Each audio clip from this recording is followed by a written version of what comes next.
सबसे पहले आपको देंगे आज की सबसे बड़ी खबर। टैक्स चोरी और बेनामी दौलत छुपाने का सबसे बड़ा स्कैंडल हकीकत मंजरेआम पर आने में कुछ देर बाकी। पेंडोरा पेपर्स ने सहाफती दुनिया के सबसे बड़ी तहकीकात मुकम्मल कर ली है। 1 करोड़ 19 लाख फाइलों में बड़ी तादाद में पाकिस्तानी शख्सियात भी शामिल।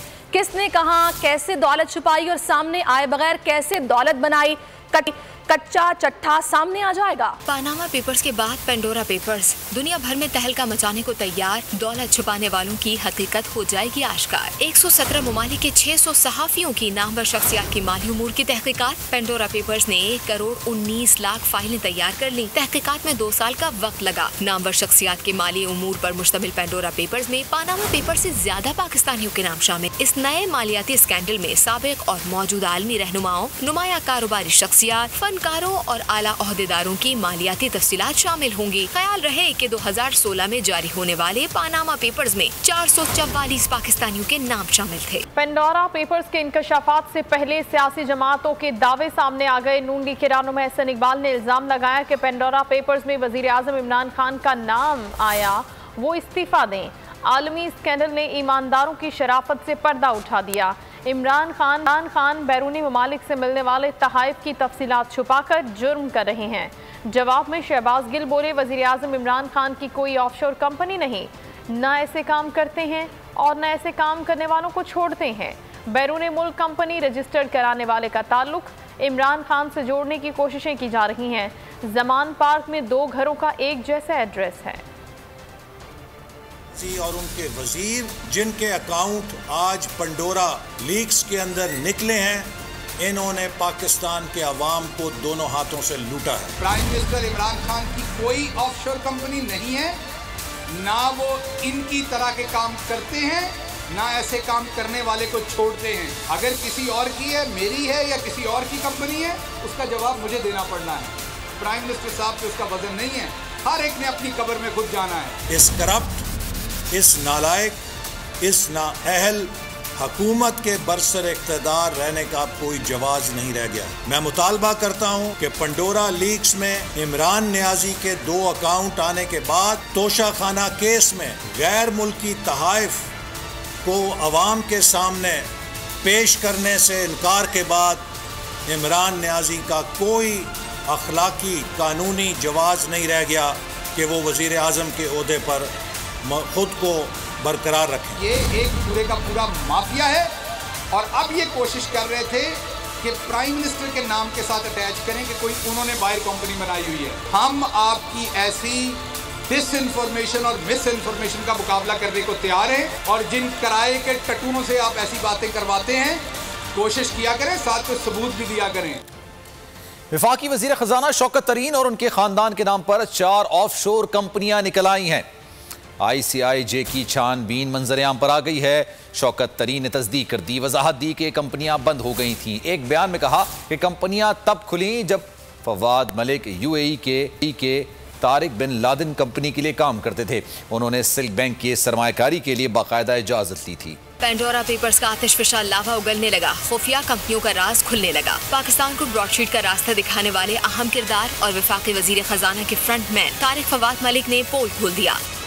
तारिक मलिक से पूछा गया था कि क्या आप बता सकते हैं कि ऑफशोर कंपनियां क्या करती हैं और आपका शौकत तरीन और उनके अहले खाना से क्या रिश्ता है, जिस पर तारिक फवाद मलिक ने 16 सितंबर को लिखे खत का जवाब दिया था, जिसमें इंकशाफ किया गया कि ये कंपनियां शौकत तरीन और उनके खानदान के नाम पर थीं। जब वजीर खजाना से सवाल किया गया तो उन्होंने तस्दीक कर दी। इन कंपनियों के तो बैंक अकाउंट ही नहीं खुले, ना ही इसमें कोई ट्रांजैक्शन हुई, तो ये अपनी मौत खुद मर गई। लेकिन ये कंपनियां जरूर खुली और ये स्टेट बैंक और पाकिस्तान के अप्रूवल के बाद ये सरमायाकारी हो रही। उनका मजीद कहना था कि तारिक बिन लादेन बड़े सऊदी इन्वेस्टर हैं और तारिक फवाद मलिक UAE के तारिक बिन लादेन की कंपनी में काम करते हैं। फवाद मलिक ने ICIJ को बताया कि वो 4 ऑफशोर कंपनियों ट्राइफर्ना, हमरा, मोनियन और सीफेक्स का इंतजाम संभालते हैं, जो मुबैना तौर पर शौकत तरीन और उनके 3 अहले खाना के नाम पर हैं। पेंडोरा पेपर्स की तहकीकात पैनमा पेपर्स को भी पीछे छोड़ देगी। 2016 में ICIJ की जानिब पैनमा स्कैंडल ने तहलका मचा दिया था, जिनमें दुनिया भर की अहम शख्सियात का काला धन ऑफशोर कंपनियां, खुफिया जायदादें जाहिर की गई थीं। पाकिस्तान में कई शख्सियात का नाम सामने आया। सुप्रीम कोर्ट में मुकदमा चला। साबिक वज़ीर-ए-आज़म नवाज शरीफ को नाअहल करार दे दिया गया। दुनिया भर की अहम शख्सियात का काला धन सामने आया, जिसके बाद ये तहलका मचा और अब एक और पेंडोरा बॉक्स खुलने जा रहा है। कुछ ही देर बाकी है। 2016 में ICIJ की जानिब से ही पैनामा स्कैंडल ने तहलका मचाया था और अब पेंडोरा पेपर्स सामने आएंगे। नया पाकिस्तान तो नहीं बना सके, पुराना पाकिस्तान ही वापस कर दें। नून लीग के रहनुमा हमजा शहबाज का बहावलपुर में वर्कर्स कन्वेंशन से खिताब। कहा 50 लाख घर बनाने का वादा करके लोगों के घर गिरा दिए गए। पेट्रोल 127 रुपए लीटर हो गया। क्या रियासत मदीना में ऐसे काम होते हैं?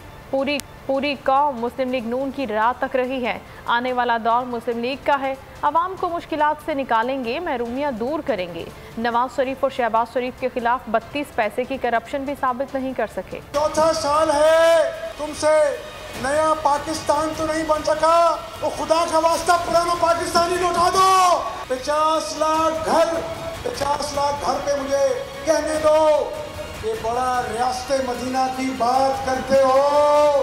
गरीब का घर बुलडोजर तोड़ जाता है क्योंकि वो नाजायज तजावुज़ात के ज़िम्मे में आता है, लेकिन बनी गाला का महल जो चंद लाख में नाजायज से जायज बन जाता है। पेट्रोल 21 रुपए बढ़ा है। 3 महीनों में 7 मरतबा इन्होंने पेट्रोल की कीमत बढ़ाई।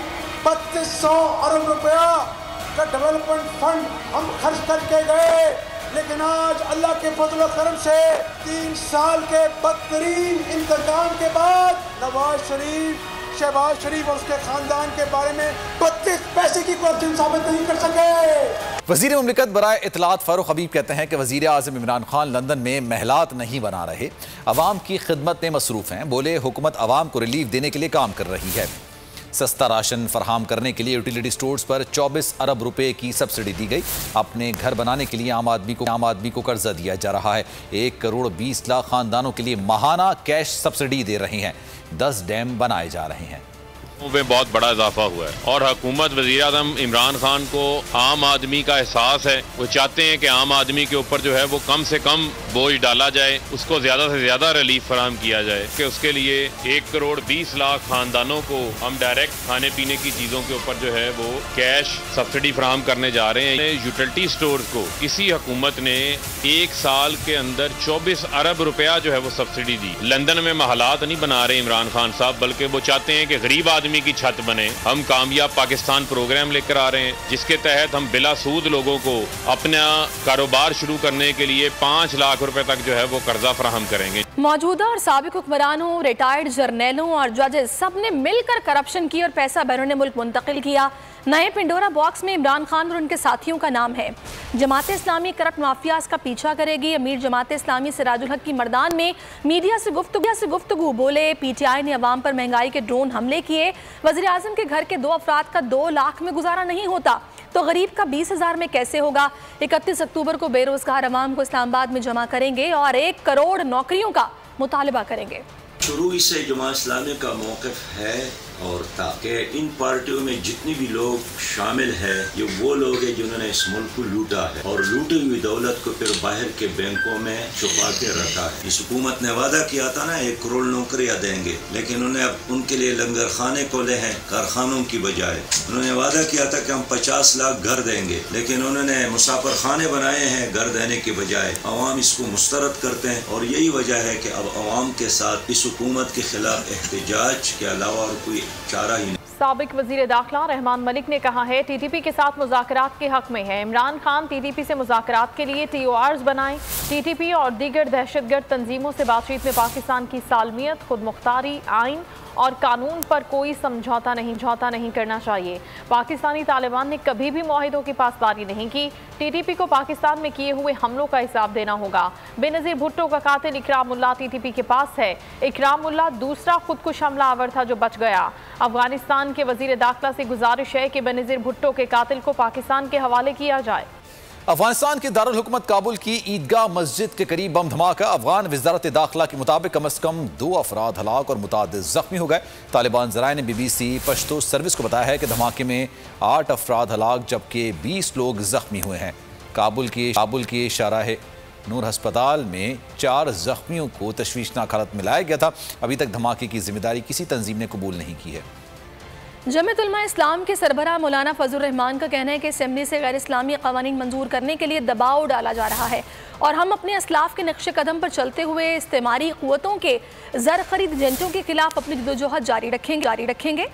पेशावर में जमीयत उलमा इस्लाम पे के इजलास से खिताब करते हुए मौलाना फजल रहमान का कहना था कि हमने अमरीका पर वाज़े किया कि तालिबान से मुआहदात की रोशनी में सबसे पहले अमरीका को तालिबान की हुकूमत तस्लीम करना चाहिए। अफगानिस्तान के बारे में पाकिस्तान की खामोशी भी मानी खेज़ है। 40 साल जद्दोजहद करने वालों को आज बेसरो सामानी की हालत में तनहा छोड़ दिया गया है। इस वक्त दुनिया को अफगानिस्तान के हालात पर संजीदा फैसले करना होंगे। पाकिस्तान की खारजा पॉलिसी का ये हाल है कि इस वक्त अपने करीबी दोस्त हमसाय ममालिक को नाराज कर दिया गया है। एडमिनिस्ट्रेटर कराची मुर्तज़ा वहाब कहते हैं कि 40 साल की तबाही को 40 रोज में ठीक नहीं कर सकते। प्रेस कॉन्फ्रेंस में कहा कि वो हलीम आदिल शेख या खुर्रम शेर जमान नहीं कि जो कहेंगे वो 3 माह में दूध और शहद की नहरें बहा दूंगा। कराची के सब मसाइल हल होने के लेकिन वक्त लगेगा। मुतासरीन को जगह और आने वाली नस्ल को सरसब्ज कराची देना चाहते हैं। बोले समझौता एक्सप्रेस का नाम तब्दील करके शेख रशीद एक्सप्रेस रख लेना चाहिए।